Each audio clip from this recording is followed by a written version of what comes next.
पहली बात तो ये है कि गठबंधन जो है दो तरह के होते हैं, एक सत्ता का गठबंधन, एक संघर्ष का गठबंधन।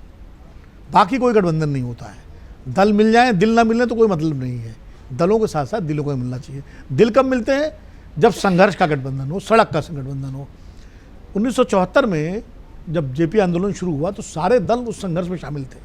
उनके कार्यकर्ता लाठियां खा रहे थे, जेल जा रहे थे, नेताओं की गिरफ्तारियां हुई, तब जाके जनता पार्टी में विलय हुआ। मतलब गठबंधन छोड़ दिए, विलीन हो गए एक दूसरे में। वो बाद में झगड़ा हुआ अलग बात है, तो उस संघर्ष का गठबंधन था। अभी क्या है, जो इंडिया गठबंधन बना था 2023 में, वो एक चुनावी गठबंधन बना था, और वो भी मुकम्मल रूप से लोकसभा चुनाव में मुकम्मल बन के नहीं आया। कहीं कहीं था, कहीं नहीं था। बंगाल में ममता अकेले थी, पंजाब में आम आदमी पार्टी कांग्रेस एक दूसरे के खिलाफ थे, दिल्ली में गठबंधन था, केरल में एक दूसरे के खिलाफ थे लेफ्ट और कांग्रेस, और यूपी में था, नीतीश चले गए थे, जैन चले गए थे। लेकिन इतने बेमेल और कमज़ोर गठबंधन के बावजूद भारतीय जनता पार्टी को 240 पे ले आए।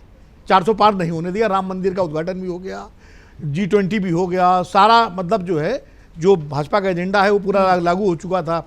उस 370 से लेके सब इसी कार्यकाल में लागू हुए थे। लेकिन उसके बावजूद एक बिना मुकम्मल हुए, बिना कॉमन मिनिमम प्रोग्राम के, बिना किसी नेता के, बिना कोई सचिवालय के, भाजपा को 240 और एनडीए को 293 पे ले आए। इसका मतलब ये है कि अपोजिशन यूनिटी जब होती है, अगर ग्राउंड पे हो जाए तो सत्ताधारी पार्टी के लिए खतरा होता है। ये इतिहास है।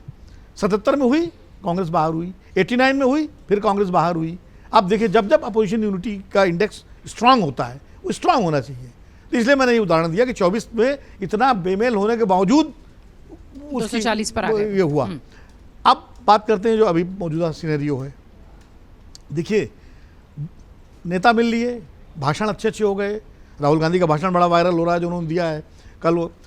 अब आगे जो अभी मेहर भाई ने कहा या और लोगों ने कहा कि आगे आपकी परीक्षा होगी कि राज्यों में आप जब शेयर करते हैं सीटों का तो कैसे करेंगे, कितना बड़ा दिल करेंगे। कितना बड़ा दिल से नहीं होगा।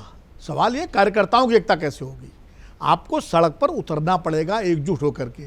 क्या नीट के सवाल पर कांग्रेस के एनएसयूआई के छात्र संघ अगर प्रदर्शन कर रहे हैं, क्या उसमें समाजवादी पार्टी के लोग शामिल हैं? क्या उसमें आरजेडी के लोग शामिल हैं? क्या उसमें दूसरे घटक दलों के लोग शामिल हैं? नहीं। सिर्फ एनएसयूआई के लोग कर रहे हैं। तो खाली बातों से नहीं होगा। दूसरी तरफ जो एनडीए गठबंधन, वो सत्ता का गठबंधन है। मजबूरी वहाँ भी है।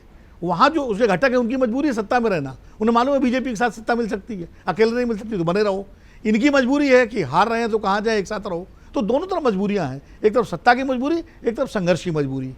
अभी अनुराग भाई ने कहा कि परिवार वाली पार्टियाँ सब खत्म हो रही हैं। नहीं, परिवार वाली पार्टियाँ नहीं खत्म हो रही हैं। परिवार तो दोनों तरफ हैं। एक दो मॉडल है परिवार के, एक है थोक का मॉडल और एक है रिटेल का मॉडल। थोक का मॉडल कांग्रेस हो सकती है या ये समाजवादी पार्टी है जहाँ लीडरशिप परिवार की है, और रिटेल का वो है जहाँ तमाम छोटे छोटे परिवार जो है लगे हुए हैं। फुटकर पार्टी में, बीजेपी में भी बहुत तमाम रिटेल वाले हैं। अच्छा, उपेंद्र कुशवाहा जो है वो मतलब परिवार का नहीं है। चिराग पासवान परिवार का नहीं है। चंद्रबाबू नायडू परिवार से नहीं आए थे, एनटीआर के दामाद थे और उनका बेटा हो रहा है। तो उधर भी जो घटक दल हैं, निषाद, अनुप्रिया पटेल, सारे परिवारवाद हैं। तो परिवार वाले दल खत्म नहीं हो रहे हैं। परिवार वाले दल अपनी भूमिका बदल रहे हैं। या तो अगर इधर आ जाओ तो पुष्पित पल्लवित हो, उधर आओ तो लड़ो।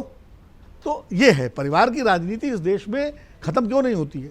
एक विधायक की मौत होती है, तुरंत डिमांड उठती है उसके बेटे को टिकट दे दो, या पत्नी को दे दो, या भाई को दे दो, परिवार में जो भी है अपने आप, और पब्लिक भी उसको जिता देती। तो परिवार वाली राजनीतिक मुद्दा है हमारे देश में। परिवार हमारे मानस में है और वो विरासत का हिस्सा हो जाता है।